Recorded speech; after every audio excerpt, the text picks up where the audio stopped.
Hoje vamos falar sobre um outro tipo de epidemia que tem afetado a nossa sociedade. O videocast Viva a Saúde de hoje já está no ar.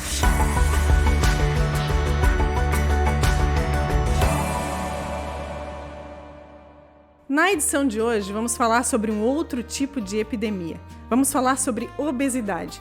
E para falar sobre esse assunto, a gente recebe as médicas endocrinologistas da Unimed, doutora Camila Mafalda Mouta e doutora Renata Fortunato da Silva. Muito obrigada pela presença de vocês aqui. A gente agradece, a disponibilidade para que a gente possa falar um pouco sobre esse assunto que tanto tem afetado a nossa sociedade. A gente conversava antes de começar aqui a gravar, falando sobre como tem crescido os casos de obesidade desde a década de 70. Por que, afinal de contas, isso se tornou uma grande epidemia afetando a nossa sociedade? Tá aí a pergunta de $1 milhão. O que a gente tem visto é exatamente isso, é uma curva crescente, dos casos de obesidade entre homens e mulheres desde a década de 70.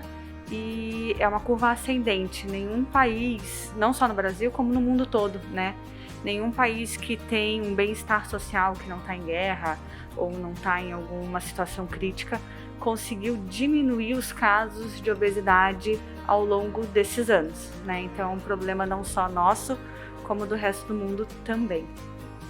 Essa questão, doutora, depois até gostaria de ouvir a tua observação também a respeito disso, Mas tem muito a ver com hábitos de vida? Sem dúvida, A obesidade, ela tem diversos mecanismos envolvidos na obesidade. A genética tem um fator importante, mas comportamentais, psicológicos também estão envolvidos. Eu acho que hoje em dia essa ascensão da obesidade tem acontecido muito por hábitos de vida também. Então, cada vez as pessoas estão se tornando mais sedentárias, menos ativas e com maior oferta de alimentos hipercalóricos. Então, acho que isso, o conjunto acaba levando ao que a gente tem visto hoje. Mas é muito difícil de mudar isso também, Não é fácil, não vamos dizer que seja fácil a gente tratar a obesidade, mas é possível, Então, sempre que a gente está tentando buscar um objetivo, a gente tem que ter organização na nossa rotina e tentar implementar uma organização de atividade física, de bons hábitos alimentares, sem dúvida é essencial para que a gente consiga tentar reduzir essa curva, Falando de consultório, assim, costumam receber pacientes que sabem que estão enfrentando o problema ou estão enfrentando o problema por conta das consequências, do agravamento, da obesidade, enfim. Qual o perfil de público que normalmente procura por vocês no consultório? Os dois, a gente recebe tanto um paciente que vem por uma doença secundária à obesidade, que está associado à obesidade, ou paciente que é diabético, é hipertenso, e ele procurou por um quadro de diabetes e não pelo quadro de obesidade em si, mas a gente também recebe aquele paciente que já vê essa alteração do peso corporal como um limitante do seu dia a dia, como um fator de risco, e já tem aquela busca ativa para tratar a obesidade em si, propriamente a obesidade, E eu acho que, complementando um pouquinho a questão anterior, vale a pena pensar que o ambiente ele deveria prevenir um pouco, não só tratar. A gente deveria buscar um pouco a questão de prevenção de obesidade e não só o tratamento. Então, essa questão ambiental vai muito do quanto que você vai conseguir trabalhar nessa cadeia, nessa população. Sim, eu acho esse ponto bem importante. Quando eu falei, é difícil de lidar com esse problema com relação aos hábitos de vida, com questões comportamentais, nesse sentido, assim, de que talvez o cenário, o contexto, talvez não favoreça tanto, a oferta de alimentos, a questão do tempo escasso, as pessoas precisam comer mais rapidamente, e aí isso começa já com as crianças, introduzindo esse hábito nas crianças. Vocês percebem isso também como médicas? Assim, isso inquieta vocês? Isso começa já com as crianças, introduzindo esse hábito. Exatamente. Vocês percebem isso? Exatamente. Isso inquieta vocês? Eu acho que assim, a população tem que entender que a obesidade é multifatorial. Não é só o comer errado ou só o sedentarismo, Então, ela corrigir um ponto só dessa cadeia a gente não vai conseguir um bom resultado lá na frente. Então a gente tem que ter bons hábitos de sono, né, prática de atividade física, bons hábitos alimentares, menos fatores estressantes. A partir do momento que a gente conseguir corrigir essa cadeia, talvez a gente vença essa batalha um pouco mais fácil. E você tem que tentar implementar isso de maneira quanto mais jovem, melhor, né? Então, a partir do momento que eu tiver um ambiente mais protetor, eu consigo vencer mais fácil uma batalha. Agora, enquanto o ambiente for desafiador, aí a gente vai estar sempre correndo atrás. Então, desde aquela tenridade, né? Desde jovem, como que essa família... Mas vocês percebem a dificuldade também, muitas vezes, criança, na família? Como é que é o hábito porque a mãe pra ele em alguns casos, frente, deseja implementar uma alimentação saudável, e aí o pai, às vezes, é resistente, ou vice-versa. Tem a questão dos bebezinhos, né, que a gente vê, introdução alimentar, mas a família, de certa forma, nem sempre está preparada para acolher esses novos hábitos, né? Como que vocês percebem isso? Sim, primeiro, falar sobre a obesidade infantil é algo que também é muito relevante, uma vez que a obesidade infantil também é uma curva em ascensão, principalmente no Brasil. E com certeza essa questão familiar faz toda a diferença também em relação à prevenção e tratamento. Geralmente a gente vê isso, os pais naquele objetivo de melhorar a saúde da criança, mas muitas vezes algumas dificuldades, principalmente na hora de agradar a criança, a dificuldade em deixar de dar o que a criança está pedindo. Distrair a criança? Isso são dificuldades que se veem no tratamento da obesidade, assim, tanto relacionado à criança quanto relacionado à dinâmica familiar mesmo, às vezes o marido com a esposa ou ao contrário. Então, assim, essa oferta alimentar, ela é vista como uma maneira de agradar e acaba se perdendo um pouco os bons hábitos alimentares nessa tentativa, né? Mas a dinâmica familiar, sem dúvida, faz toda a diferença em relação tanto à prevenção quanto ao tratamento. Quero voltar depois nesse ponto aqui, porque ele, a meu ver, assim, é fundamental nesse processo, né? Quando a gente entende que precisa mudar um hábito, a partir dali a gente tem motivação necessária para mudá-lo. Esse é um processo, claro, né? Mas antes eu gostaria de falar sobre a questão dos riscos da obesidade, porque pode ser que ouvindo sobre os riscos, sobre o que pode acontecer com quem está enfrentando a obesidade, talvez seja um fator, né, de mudança, né, um fator para chamar a atenção das pessoas, né? Então, quais seriam os riscos principais aí de quem está enfrentando a obesidade? Eu acho que as pessoas têm que entender a obesidade como doença, né? Não é um estado de aceitação corporal, né? A gente está tratando com uma doença e que tem esses riscos associados. De início, a gente já começa com uma expectativa de vida menor. Então, em média, uma pessoa portadora de obesidade, ela vai ter uma expectativa de vida, em média, 7 anos a menos do que um comparador de peso adequado. Então, ela reduz a expectativa de vida. E não só reduzir a expectativa de vida, ela reduz qualidade de vida. Então, ela aumenta a mortalidade, mas aumenta muito morbidade, né? Com que qualidade de vida essa pessoa vai viver? Em termos de dor articular, mobilidade, risco cardiovascular, risco maior de diabetes. Então, ele faz um diabetes, ele vai ter um risco de lesão renal. Então, todas essas doenças associadas que a obesidade traz com ela, né? Então, acho que não só mortalidade, como essa morbidade, esses riscos que a gente está comentando. O que é mais comum, assim, doutora, no consultório? De doenças associadas? De doenças associadas à obesidade. Então, a gente vê muito hipertensão arterial, dislipidemia, diabetes, artroses já numa fase já de obesidade durante alguns anos. Então, não é muito comum a gente ver doenças associadas à obesidade, a esteatose hepática. Então, a esteatose hepática é algo que hoje está muito mais em vigência. A gente sabe dos riscos da esteatose hepática relacionado à cirrose e câncer hepático. Então, são diversas as doenças associadas à obesidade. E o que a Camila pontuou é importante porque, geralmente, só pela obesidade a gente tem um comprometimento de longevidade de 7 a 10 anos de vida. Quando se soma alguma dessas comorbidades, essa mortalidade é ainda mais precoce. 7 a 10 anos de vida. 7 a 10 anos de vida. Só pela obesidade. Só pela obesidade. Se eu agregar um diabetes, se eu agregar uma hipertensão, se eu agregar uma esteatose, eu vou comprometendo ainda mais a expectativa de vida desse paciente.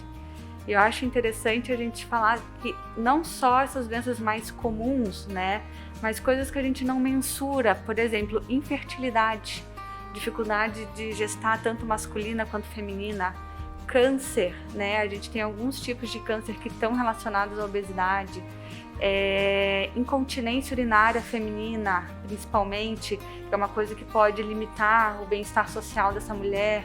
Então a gente está tão acostumado a falar em diabetes, AVC, derrame, infarto, mas tem um espectro enorme, né, de doenças que vão ser agravadas pelo aumento de peso. Quando a pessoa pode entender que ela é obesa? Geralmente, assim, no consultório, de forma clínica, a gente acaba usando uma medida em que a gente faz uma relação entre peso e altura para definir a obesidade.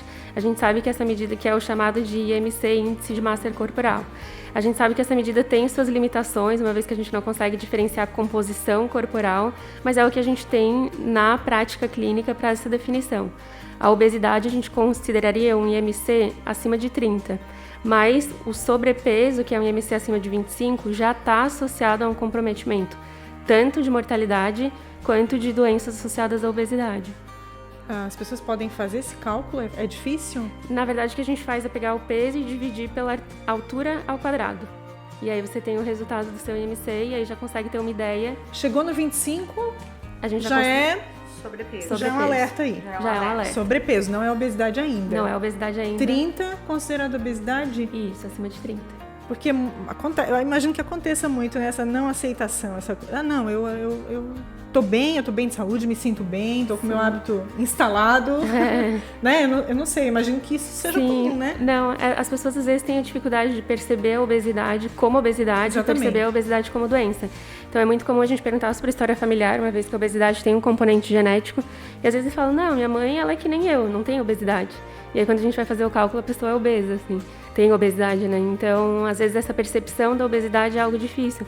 Então, você colocar na ponta do lápis e definir isso para até instituir uma melhora de qualidade de vida e tratamento, sem dúvida, vale como já um inicial, assim, né? Sim, já é um primeiro passo para dar outros passos aí em busca de uma qualidade melhor de vida. Exato, e não ter vergonha de procurar o atendimento. Então, se você faz essa conta e você descobriu que o teu índice está acima, então, como a Renata falou, o peso dividido pela altura de novo, pela altura ao quadrado. Então, se você tem 70 quilos e 1,50 m, divide 70 por 1,5 por 1,5. Né? Se esse valor deu acima de 30, né? Então procurar atendimento, né? E não ter vergonha de procurar um atendimento de uma doença, né? Acho que o paciente portador de obesidade, ele é visto muito como culpado por aquela situação, né? Isso acaba gerando um pouco de preconceito, deixa esse paciente um pouco acanhado. Ele tá assim porque quer. Exatamente. Ninguém tá doente porque quer. Exatamente. Né? Então, se fosse escolha, dificilmente você escolheria estar doente, né? Então, procurar o atendimento é fundamental para dar esse primeiro passo, né? Eu acho que entender a obesidade como uma doença é, sem dúvida, o primeiro ponto e algo essencial, até para a gente conseguir uma manutenção desse tratamento, uma vez que é uma doença crônica. E a gente ter a percepção disso como uma doença, mas não que dependa do paciente, porque não é uma questão de escolha, como a doutora Camila falou, né? É uma questão de ter todo um mecanismo envolvido nesse estado de manutenção da obesidade que não depende de escolha, e muitas vezes a própria pessoa com obesidade acredita que aquilo está relacionado à falta de vontade dela, a gente sabendo que na maioria das vezes não é só isso, né? Claro que o engajamento é importante, mas a gente está falando aqui de uma doença e que ninguém escolhe estar doente. Então... E aí, nesse caso, entendendo que está com esse problema, tem esse problema, precisa enfrentá-lo, de que maneira esse contato com o médico, com os profissionais, nutricionista, e aí tem toda uma equipe, né, que pode dar um suporte nesse sentido, de que maneira isso pode contribuir? Primeiro o acolhimento, né, eu imagino. Sem dúvida. Primeiro o acolhimento de que você não está sozinho, né? Mas a partir daí, como é que é a dinâmica desse trabalho? Então, o tratamento da obesidade, ele preferencialmente deve ser feito de forma multidisciplinar. vai incluir o endocrinologista, a nutricionista, o educador físico. Em alguns casos é preciso acompanhamento junto com psicoterapia. Então, esse acompanhamento multidisciplinar está associado a melhores resultados em relação ao tratamento da obesidade. Cada ponto tem sua importância, como a gente conversou, manter bons hábitos alimentares é importante, ter uma atividade física regular é importante. Em alguns casos, a depender do caso, instituir algum tratamento medicamentoso pode ser importante. Então, todos os pontos são importantes. Esse segmento multidisciplinar faz toda a diferença também. As pessoas costumam recorrer muito a resultados de curto prazo, assim, isso acaba atrapalhando o processo? Sim, é muito comum, né? Querem resultados rápidos, projeto né? verão, né? Exatamente. Quando a gente precisaria de um projeto de vida, né? Então, entender que obesidade é multifatorial, então tratar só um fator não vai trazer remissão da doença, né? Então, é o que a doutora Renata falou, a gente precisa de uma equipe para acolher esse paciente e entender a cronicidade do tratamento. O tratamento de obesidade é um tratamento para a vida. Longo prazo. A obesidade não se cura, se controla. Então, a partir do momento que eu baixei 10 quilos, eu tenho a minha obesidade controlada e não curada. Então, eu preciso manter aquele tratamento para ter aquela manutenção de peso. É como tratar um diabetes. Você está lá tratando o diabetes, você controlou o diabetes. Se você parar aquela estratégia que você está fazendo, o diabetes vai descontrolar de novo. Você tem pressão alta, você está usando uma medicação, você fez uma dieta com redução de sal, você controlou a pressão alta. Se você parar essa estratégia, a pressão vai subir de novo. Então, você fez uma abordagem no tratamento de obesidade. Você procurou uma nutricionista, você começou uma atividade física, você está usando um tratamento farmacológico, alguma medicação para ajudar nesse processo, você perdeu esse peso, você controlou. Essa estratégia tem que ser mantida, para esse peso ser mantido ao longo do tempo. Então, o paciente ele tem que estar ciente dessa cronicidade desse processo. Então, não é um projeto verão, é um projeto de vida. Então, a obesidade é uma das únicas doenças em que a falha está associada ao fato de se ter tratado e não à falta do tratamento, né? Exatamente. Então, a pessoa trata durante curto período, acaba interrompendo o tratamento, mas aí acaba se associando ao reganho a se ter tratado e não à falta do tratamento, né? E isso é importante não só a essas buscas por tratamentos rápidos e curtos. Às vezes a gente recebe, inclusive, alguns encaminhamentos de cirurgia plástica, enfim, em que a pessoa busca eliminar a obesidade de forma cirúrgica, com cirurgia plástica, sabendo que a gente tem que tratar a doença obesidade porque está envolvida num distúrbio metabólico também, né? Então, não é algo curto, não é algo durante 2, 3 meses, é isso aí, é para a vida, né? Interessante esse ponto que a doutora falou do distúrbio metabólico, eu acho que está diretamente ligado à área de vocês, né? Uhum. Isso tem a ver com o fator hereditário? Que elementos, assim? Na verdade, a obesidade ela tem um componente genético forte, né? Quando a gente tem pais obesos, a gente tem uma chance aí de 50% a 80% de ter obesidade. Quando a gente não tem pais obesos ou familiares obesos, esse risco é em torno de 10%. Então, a gente sabe que a obesidade tem um componente genético forte. Mas ainda assim a gente consegue um controle da doença desde que a gente faça um acompanhamento adequado. Então, a gente não, o que a gente sempre fala, a gente não come só por fome, a gente não na nossa rotina, às vezes a gente consegue dar ajustadas para conseguir instituir melhores hábitos e aí com isso controlar a obesidade, né? Assim como é com outras doenças, assim como é com diabetes, que tem um componente genético, dentre outras doenças, que a gente consegue o controle. Então, a obesidade, ela segue a mesma linha. É verdade que muitas vezes pode ser sede e não fome?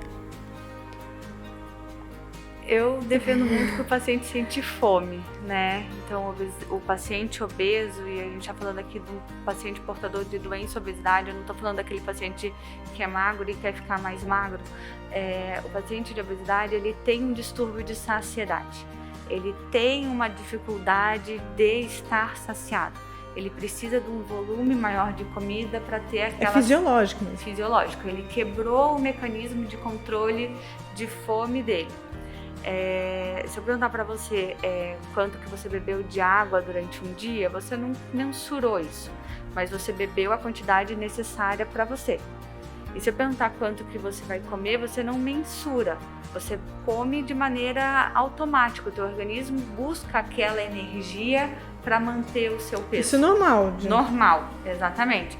Agora, a partir do momento em que eu quebrei esse mecanismo de manutenção de peso, eu não consigo mais ter aquela mesma sensação de saciedade. Então, o paciente come cronicamente mais. E você falar para esse paciente, olha, você precisa comer menos, né?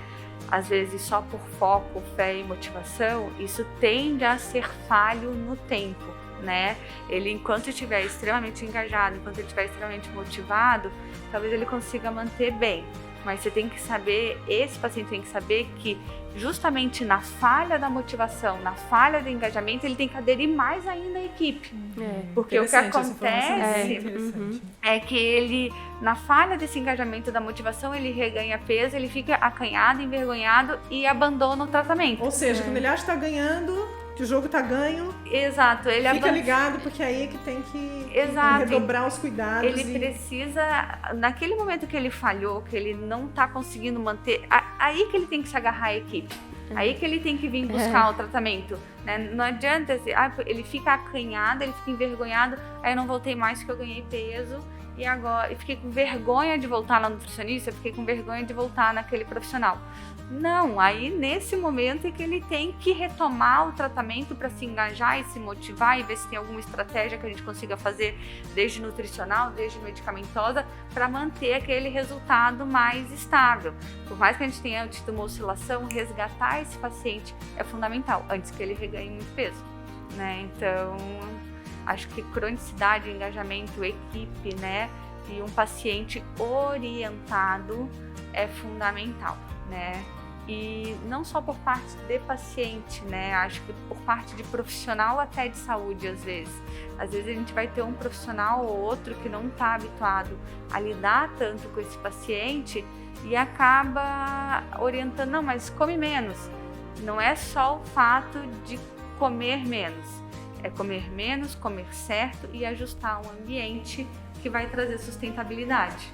Sim. Quando a gente fala de abordagem multidisciplinar, que são vários profissionais atuando em conjunto, em favor de um mesmo paciente, a gente fala de uma troca também entre vocês, né? Vocês estão habituadas assim, a fazer essa troca, né, a respeito de um paciente específico? Olha, quem sabe a gente dá um apoio nesse sentido, talvez reforçar mais esse tipo de tratamento. É comum isso no trabalho de vocês? Sim, é muito comum.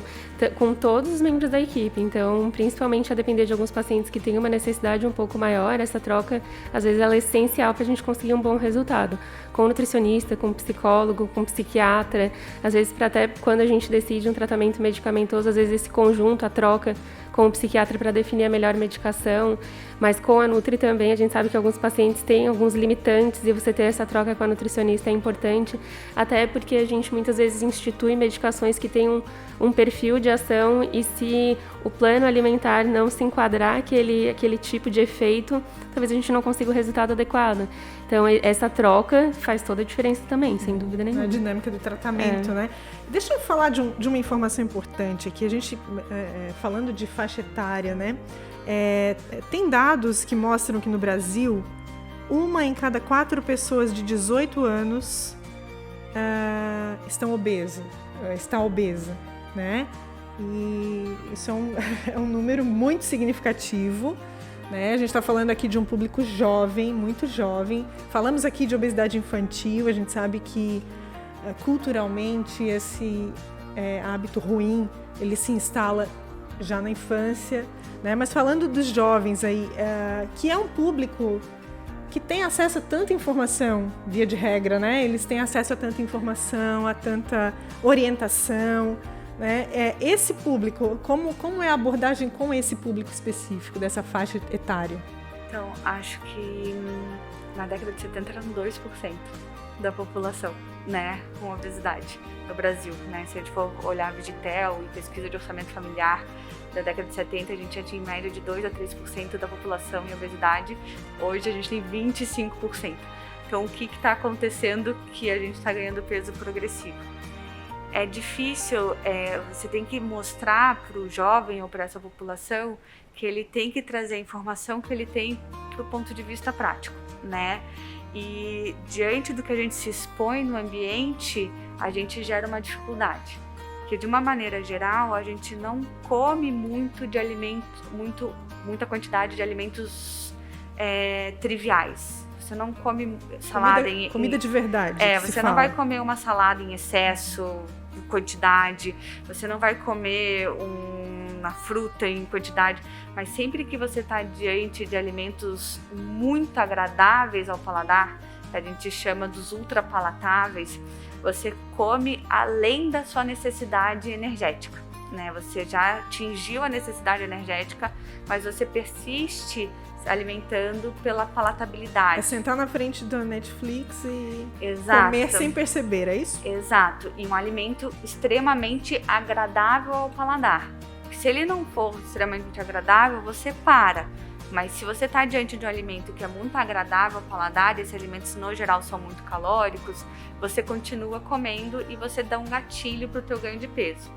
Então, o quanto que esse jovem se expõe de maneira repetida a esses alimentos muito agradáveis ao paladar, esses ultrapalatáveis, vão induzir ele ao erro, mesmo que ele tenha a informação de que aquilo ali não é o adequado, né? É mais forte do que a própria informação. Exatamente, é mais forte do que a própria informação. Então, a gente precisa ter um controle do ambiente que ele se expõe, para ele não ter o gatilho de estar exposto o tempo todo a esse perfil de alimento. Né? Então, a gente tem que transformar essa informação em ação de controle ambiental. Eu acho que vocês comentaram, faz toda a diferença também do ponto de vista de telas, como você comentou, né? Então, comer em frente a telas, comer em frente à TV, ao celular, ao videogame, a gente sabe que o consumo pode chegar a 200 calorias a mais do que seria a alimentação se fosse feita a alimentação sem a gente ter a interferência de uma tela na alimentação. 200 calorias a mais. Pode chegar até 200, em média, né? Sem perceber, né? Sem perceber. A pandemia. 40 minutos. Esteira. Gente, olha isso, dado importante, hein? Mensurar isso, trocar isso em dados de perda de caloria, né? 40 minutos na esteira, 40 minutos bem diferente, né? Uma condição da outra. Requer esforço realmente, né? Acho que é questão de mentalidade para um resultado melhor. A pandemia de Covid-19 agravou esses dados, agravou esse problema da obesidade? Eu acho que colocou em vigência. Eu acho que foi algo que mostrou que a obesidade realmente está associada a piores desfechos, está associada à inflamação. Então, as duas pandemias, né, se sobrepondo, mostrou o quanto a obesidade deve ser valorizada, né? Então, acho que o principal, não que também agravou, a gente viu que muita gente acabou ganhando peso durante a pandemia. Porque mais em casa, o uso de telas aumentou, né? O estresse também. As pessoas ficaram com mais receio de ir à academia, a gente ficando em casa acaba se expondo mais a alimentos, então realmente houve um ganho de peso durante esse período, mas também, em contrapartida, a gente conseguiu ver a obesidade como um problema de saúde que realmente aumenta a mortalidade, né? Também por conta das consequências de quem contraiu Covid e tinha esse problema de obesidade já instalado e isso agravou o problema, né? As comorbidades, enfim. Uma mortalidade aumentada no paciente portador de obesidade, né? Então, o quadro de Covid no paciente obeso, ele é mais grave, a gente tem uma mortalidade maior, justamente porque eu já peguei um paciente inflamado, eu já peguei um paciente com sistema imune alterado, eu peguei um paciente que tem uma dificuldade de intubação, uma dificuldade de manejar uma ventilação no paciente com obesidade, e isso acabou piorando os desfechos do Covid. Então, isso independente da idade, doutora? Independente de idade. Foi um fator de risco isolado, né? Sim. Obesidade é um fator de risco isolado para a mortalidade por Covid. Né? Então, a gente teve mais pacientes ganhando peso durante a pandemia e a gente teve essa percepção da obesidade como um fator de risco grande para o desfecho pior, para o pior desfecho, né? Então, é o que a doutora Renata falou, isso trouxe para a nossa visão. Meu Deus, a obesidade é uma doença. Destacou esse problema, né? Ainda mais. Exatamente. E a gente precisa abordar isso com o nosso paciente para que ele viva mais, para que ele viva melhor. tem programas de prevenção de obesidade? A gente conta com programas assim de prevenção, enfim, políticas públicas, não sei. Então, é difícil, né? Acaba que as políticas públicas, elas deveriam ser instituídas já na infância. Então, na escola. A alimentação fornecida na escola, a atividade física estimulada na escola. Só que a gente sabe que existe muita dificuldade ainda em relação a isso, porque os alimentos que são amplamente disponíveis, às vezes acabam não entrando ali como uma prioridade. Os alimentos mais calóricos acabam entrando, as frituras, principalmente na infância, né? Então, deveria ser instituídas essas políticas já na infância. Na vida adulta, desconheço ainda mais, assim, não conheço nenhuma política pública relacionada à obesidade, para prevenção de obesidade e nem para tratamento. Na verdade, a gente, principalmente falando em políticas públicas relacionadas a tratamento medicamentoso, hoje que começou a se falar sobre isso, sobre a instituição de tratamento medicamentoso fornecido pelo Sistema Único de Saúde, mas hoje é algo que ainda não é dada a importância que realmente se tem, né? Tem um projeto que está para entrar em vigor sobre a nova rotulagem dos alimentos. Né? Então, isso é uma coisa que eu acho que talvez esteja engatinhando, né, em política de saúde pública. Agora o Brasil vai ter a política dos novos rótulos, vai ter que estar frontal no rótulo. Enriquecido em açúcar, alto teor de gordura, alto teor de sal. Vai ter que isso estar chamando a atenção no rótulo frontal do alimento. Acho que talvez, se isso trouxer algum cuidado no paciente na hora de buscar aquilo, seja uma medida interessante, assim. Falando dessa questão de alimentação, tu mencionaste, né, a quantidade de sal, açúcar, né, gordura, enfim, tudo isso a gente sabe que vai ser determinante no impacto que isso vai gerar na qualidade de vida daquele indivíduo, né? Traduzindo assim, em bom português, o que a gente tem que evitar? Para quem está nos assistindo, tá, que talvez já tenha ouvido isso algumas vezes, mas nunca é ruim repetir, né? Sempre é bom repetir. Eu acho que só tem uma resposta. A lista é grande. Assim, excesso. Na verdade, não existe um alimento proibido. O que a gente tem que evitar é o excesso de qualquer alimento, principalmente os hipercalóricos, né? Mas tudo em excesso vai ser prejudicial. Então, é ter equilíbrio em relação a tudo, a atividade física, a alimentação. Eu acho que equilíbrio é o ponto-chave. Então o problema não é não consumir fritura, e sim consumi-la em excesso. Sempre que a gente pudesse substituir, com certeza é válido, né? Então, talvez na rotina, né? Exatamente, mas se eventualmente você consumir uma quantidade pequena, não vai ser isso que vai trazer grande impacto em relação à saúde. O problema está sempre naquilo na rotina. Acho que o público agora deu uma respiradinha, assim. Se eu pudesse, talvez, elencar uma coisa, eu diria ultraprocessado, né? Por quê? Porque eles nos levam ao excesso. Interessante. O que é ultraprocessado, para quem não sabe? É aquele alimento industrializado ao máximo, né? Então, é os empacotados.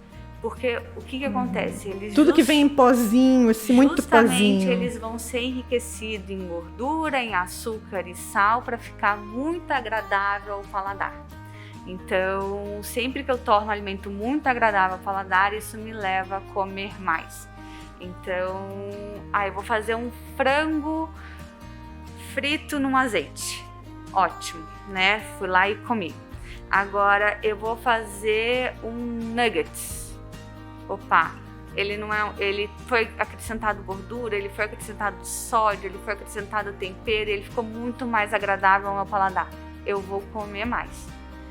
Eu vou fazer uma batata frita para o meu filho. Eu fui lá, descasquei a batata, cortei a batatinha, fritei e dei para o meu filho. Aquela batata meio molenga, não é tão amarela, não é tão crocante, ele vai comer. Agora não, eu peguei a batata congelada, aquela batata que fica super crocante, ela tem aditivo de sabor, ela já tem um sódio, ela já foi pronto, eu vou comer mais, né? Então, tem criança hoje em dia que nunca comeu uma batata frita, batata, cortou a batata e fritou, de verdade. né? Ela só sabe o que é batata congelada, né? Então ela quer aquela batata com aquela crocância, com aquela textura, com aquela palatabilidade. Então sempre que eu pego um ultraprocessado, ele foi de alguma maneira manipulado para ficar muito agradável ao meu paladar. E sempre que eu estou diante de muito agradável, eu tenho uma tendência a comer mais. Então eu acho que o alimento que eu ficaria mais com o pé atrás, claro, se eu tiver discernimento de comer ele sem excesso, beleza. Agora eu tenho que ter esse controle, esse discernimento, assim, de mesmo exposta, não comer a quantidade excessiva, que é difícil. São os desafios da vida diária. Exatamente. Estamos usando máscara, álcool, os desafios da vida diária, mas a gente, acho que é questão de botar na balança mesmo, né? Vale a pena? É para minha qualidade de vida? A gente começou o programa falando de 10 anos de vida, de expectativa de vida, a menos, né? De quem tem um quadro de obesidade e não trata desse quadro, né? É importante ressaltar aqui. Tem um outro dado aqui que eu queria trazer, que é bem interessante. As mulheres ganham dos homens quando o assunto é obesidade. Tem um dado aqui, em percentual aqui, que fala que tem mais mulheres obesas do que homens obesos. Isso é fato mesmo? Por que isso acontece? Então, acho que definir o motivo, porque talvez seja difícil. Claro que a gente sabe que tem a questão hormonal envolvida, o homem ele tem uma quantidade maior de testosterona, que pode ter alguma influência, mas no final das contas, o que a gente precisa é estimular os bons hábitos. Homem, mulher, no final das contas, o tratamento vai ser o mesmo, né? Então, por mais que o homem tenha talvez um benefício hormonal envolvido, ainda assim a gente vê bastante homens com obesidade e no final das contas a busca pela melhora deve ser a mesma, né? Eu estava comentando com a doutora Camila antes da gente começar. Perguntei para ela se ela sabia qual era o estado brasileiro que tem mais obesos. Sabe, doutora? Não sei. Pelo que eu vi aqui, Google me disse que é o Rio Grande do Sul. Agora eu tava pensando, será que é por causa do churrasco? O frio, né? As pessoas ficam mais Talvez, em casa, né? menos atividade física. Mais uma vez, lembrar que, independente do estado, é importante buscar a prevenção, né? E a qualidade de vida em primeiro lugar. Também tem um dado aqui falando do país, né? México e Estados Unidos estão aí no ranking, também no topo. E acho que são países que, além de terem mais pacientes obesos, a gente tem obesidades extremamente graves, né? Então, um paciente com obesidade e uma obesidade muito grave, né? Então, é aquele paciente de IMC de 50, 55 para cima. Então, eles estão diante de uma epidemia da obesidade em termos de população e principalmente em termos de gravidade. E aí, eu acho que vale pegar um gatilho para a gente falar em termos de obesidade, aceitação corporal e tratamento, porque a gente vai ter como gatilho para o paciente buscar um tratamento muito estético, né, e não tanto saúde. E daí, quando ele tem um objetivo estético, ele quer partir de uma obesidade para um peso fit do Instagram, né? E não é isso que a gente defende no tratamento da obesidade. Eu acho que faz parte ter aceitação corporal, faz parte, mas eu tenho que entender que a obesidade é doença e eu tenho que tratar. Mas no tratamento, dificilmente o meu objetivo é chegar naquele peso estético que a gente vê em mídia social. Não é prioridade isso, Não, né? Eu quero trazer o meu paciente para um peso de segurança. Eu quero trazer um paciente para um peso que eu sei que eu diminuí risco cardiovascular dele, eu sei que eu diminuí risco de artrose, eu sei que eu diminuí controle metabólico.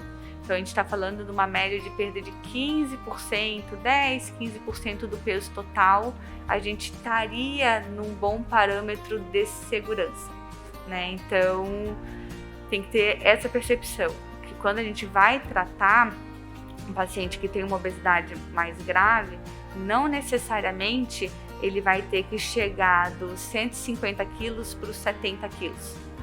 Se ele chegar dos 150 quilos para os 120, ele já teve um benefício metabólico violento, né? Então ele não deve pensar, eu não vou chegar a 80 quilos, 70 quilos, Não é isso que deve impedi-lo de tratar. começar o tratamento. Exatamente, assim, ele pode não chegar naquele peso estético que ele almeja, Entendi. mas ele vai ter um benefício metabólico que vai melhorar esse ganho de expectativa de vida e de qualidade de vida. Então vale a pena tratar, mesmo que ele não chegue no objetivo estético dele. Sim. Porque o benefício metabólico ele vem muito antes do benefício estético, Sim. né? Que acaba sendo uma consequência, ele vai estar se sentindo melhor, independente, né, de ter o peso do Instagram, né? Com certeza, isso é importante, essa definição em relação, e até conversar com o paciente sobre essa definição do objetivo e o benefício que ele vai ter em atingir aí 10, 15% do peso. Isso é importante porque muitas vezes eles vêm com expectativas irreais, assim. Então ele busca uma perda de peso que muitas vezes, para ele atingir aquela perda de peso, ele acaba precisando de uma limitação muito grande em relação ao dia a dia. Então, você definir o objetivo, uma expectativa de perda de peso, uma perda de peso, como a doutora Camila falou, de 10 a 15% sustentada, que você consiga sustentar essa perda de peso e trazer benefício metabólico, é importante até para que não haja frustração, né? Então, assim, você já conversar com ele sobre expectativa, benefício metabólico, isso sem dúvida também muda a evolução do tratamento. É aquela frase, né? Melhor feito do que bem feito, né? Tem gente que acha... É quase isso, né? Tem gente que fala, eu não vou fazer porque eu não vou fazer academia, porque nem vou começar. Começa, vai, faz. Um dia de cada vez e quando se dá conta... E assim, você perder peso na maioria e você conseguir sustentar esse peso perdido já vai te trazer benefício em relação à saúde, né? A gente tenta almejar aí 10, 15%, mas uma perda de peso de 5% já melhora a esteatose, gordura no fígado, né? A esteatose hepática, a gente já tem alguns benefícios estabelecidos. Então, se você conseguir perder ou pelo menos interromper o ganho, já estamos bem. A gente está quase caminhando para o finalzinho dessa conversa, super interessante, rica em informação, mas também com muita motivação para atitude, né? A gente falou muito sobre isso durante a conversa toda. Tem idade para começar esse trabalho? Quanto antes, melhor. Quanto mais tempo em obesidade e quanto mais grave a obesidade, mais difícil de tratar. Mas é possível? Possível. Amenizar, pelo menos, com esses certeza, impactos. o tratamento nunca tá. Mas quanto mais tempo e mais grave, mais difícil vai ser o tratamento. Então, quanto antes eu abordar esse paciente, melhor. Então, não tem idade. A idade é em qualquer momento. Pode ser com a nutricionista, com o endócrino de adulto, com o endócrino pediatra, né? Quanto antes você tratar, melhor. Vocês atendem crianças, jovens, adultos? Isso, independente, esse atendimento é feito aqui também? Eu, em especial, atendo a partir dos 16, mas a gente tem profissionais que atendem com menor idade. Isso, a gente tem o endócrino pediatra também. Né? Ah, tem um especialista nessa área. Mas essa fase da adolescência também é crucial, né? Com certeza. Com relação à identidade, a própria transição, a questão hormonal, ela também manda muito. Fundamental ter um acompanhamento, porque é uma fase de ganho de peso, altura grande, né? A fase de estirão puberal, né? Então, é uma fase que esse paciente ele vai estar exposto a uma tendência a consumir energia em virtude de crescimento, né? Então, sempre é bom estar acompanhando. Como eu falei lá no comecinho, se eu conseguisse prevenir, né, se eu conseguisse não deixar esse paciente ganhar peso, seria mais interessante ainda, né? A partir do momento que ele ganhou, vamos tratar, né? Então, qualquer momento pode procurar o atendimento que vai ter uma abordagem específica para aquela fase de doença, né? Desde uma obesidade mais leve, que talvez o hábito, a rotina corrija, passando por uma obesidade um pouquinho mais moderada, que talvez eu precise de um tratamento farmacológico, eu precise de uma medicação para trazer um melhor controle, até para pacientes de obesidade mais grave, que talvez eu precise de um tratamento cirúrgico, né? Então, de acordo com a fase onde esse paciente se encaixa, ele vai ter um tratamento adequado para ele. Falando da dinâmica desse atendimento, né? O paciente que está ou melhor, o público que está em casa e que acendeu uma luzinha, fiz o meu cálculo de MC, já vi que estou ali, né, passei da curva da segurança, ou acendeu a luzinha. O que ele faz? Ele tem que agendar uma consulta, ou ele parte para os exames, ou é o médico que indica alguns exames que vão identificar o quê? Na verdade, só complementando, quanto antes a gente iniciar o tratamento, como a doutora Camila falou, melhor. Hoje em dia, as pessoas ainda demoram a buscar uma ajuda. Em média, a gente tem 6 anos entre tentativas e falhas até que se busque uma ajuda médica ou com um nutricionista, enfim. Então, ainda se tem muito atraso nessa busca por ajuda. Então, quanto antes essa ajuda vier, melhor vai ser o resultado. Idealmente, primeiro ele deve passar por uma avaliação com o endocrinologista e aí a partir daí é definido o que se precisa de exames, de investigação complementar, de comorbidades, de doenças associadas e aí definir a melhor estratégia de tratamento. Então, a partir daí se define o caminho, né, conversando e contando com essa equipe multidisciplinar. Exatamente. É isso? A gente vai conseguir, a partir do momento que a gente avaliou se é uma obesidade isolada ou uma obesidade com comorbidades, o que a gente vai precisar de maneira efetiva tratar esse paciente, quais profissionais a gente vai precisar agregar nesse tratamento. O que é avaliado desse paciente? Histórico familiar, hábito de vida, alimentação? A gente avalia história familiar, medicações, doenças que o paciente já tem conhecimento e já está em tratamento, quais medicações ou suplementações ele está em uso, hábitos de vida, hábitos alimentares, hábitos de atividade física, do sono, da qualidade do sono. Então, em regra, a avaliação é completa.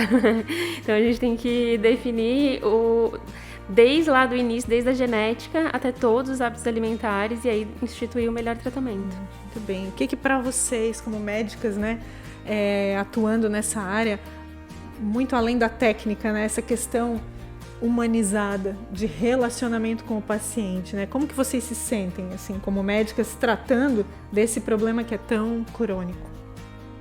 Eu vejo hoje uma mudança de paradigma, uma melhor aceitação de obesidade como doença e eu brinco que eu falo isso com meus alunos, eu falo isso com os profissionais que eu vou conversar, que a gente, como profissional de saúde, a gente tem que fazer essa população entender que a obesidade é uma doença e não é uma questão de escolha. Então, a partir do momento que o profissional médico entende isso, que esse paciente tem uma obesidade, que isso é uma doença e que não é uma escolha, o paciente entende isso também, ele consegue caminhar com menos culpa e aceitar melhor até as estratégias de tratamento. Porque muitas vezes você vai tentar instituir uma medicação e o paciente vai ouvir do vizinho, mas é só comer menos. Mas uma coisa é você comer menos estando satisfeito, saciado. Uma coisa é você comer menos passando fome. Se eu tiver alguma estratégia que eu consiga ajudar esse paciente, ele aceitar isso de maneira mais aberta, com menos preconceito do próprio tratamento, é importante. Então, eu vejo que hoje em dia, em termos de sociedade, a gente está conseguindo compreender melhor essa fisiopatologia da doença e aceitar melhor as estratégias de tratamento com menos preconceitos. Isso é um avanço. Um avanço em termos importante. De conhecimento, né, científico, tanto de equipe de saúde, né, quanto de população. Então, a gente recebe esse paciente mais aberto ao tratamento, né, com menos preconceitos, com menos ressalvas. Muito bem, para ti, doutora. Não, eu concordo 100%. Eu acho que esse acolhimento inicial, o paciente ter esse entendimento de que o estado da obesidade ele não depende única e exclusivamente dele, que a gente sabe que é uma doença envolvida que leva ao estado de obesidade. Esse entendimento faz com que a gente tenha melhores estratégias de tratamento e aceitação de tratamento. Claro, isso depende muito de individual. Cada pessoa vai ter a necessidade ou não de algum tratamento medicamentoso, por exemplo, mas até pouco tempo atrás a gente ainda via muita resistência em relação a tratamento medicamentoso, principalmente, né? Então, assim, ninguém vê um problema de você iniciar um tratamento medicamentoso para hipertensão, para diabetes, mas muitas vezes quando a gente fala de tratamento medicamentoso da obesidade ainda há uma resistência. Muito por se ver ainda a obesidade única e exclusivamente como algo estético e que esse tratamento pode trazer prejuízo para a saúde, quando é justamente o contrário, né? O que vai trazer prejuízo para a saúde é a obesidade e não o tratamento instituído. Então, a gente ter esse entendimento... E acompanhado pelo médico. Né? Exatamente, em segmento, em acompanhamento, com certeza, sem dúvida, né? Sim, Como tudo isso é controlado, né? Sem dúvida. É feito de uma maneira controlada, né? Sem dúvida, a automedicação nunca, em qualquer doença, deve ser feita, né? Sim. Talvez por essa seja a resistência ou o receio, né, da população, muitas vezes, de lançar mão desse recurso, né? Porque muito se viu também já de pessoas que os utilizaram deliberadamente porque queriam um resultado de curto prazo. De curto prazo. Então, assim, entender que o uso não é um uso de curto prazo, ele é um tratamento crônico, é uma estratégia pensada para um ganho de saúde, né? Então, acho que a compreensão disso está sendo fundamental para a gente conseguir melhorar esse acolhimento do paciente. É um cenário otimista, então. E que a gente possa contribuir com a informação, né? Para que isso possa virar ação, né? Exatamente. Eu acho que procurar um profissional que seja idôneo, que esteja preocupado com a sua saúde, né? Que seja preocupado com boas práticas, né? Em relação ao tratamento, que você tenha empatia, que você tenha uma boa troca com ele, né? Que você consiga aderir, que você saia dali engajado para fazer a estratégia que ele está te propondo, né? São fatores que vão levar então a melhores desfechos, né? Para todo mundo sair ganhando.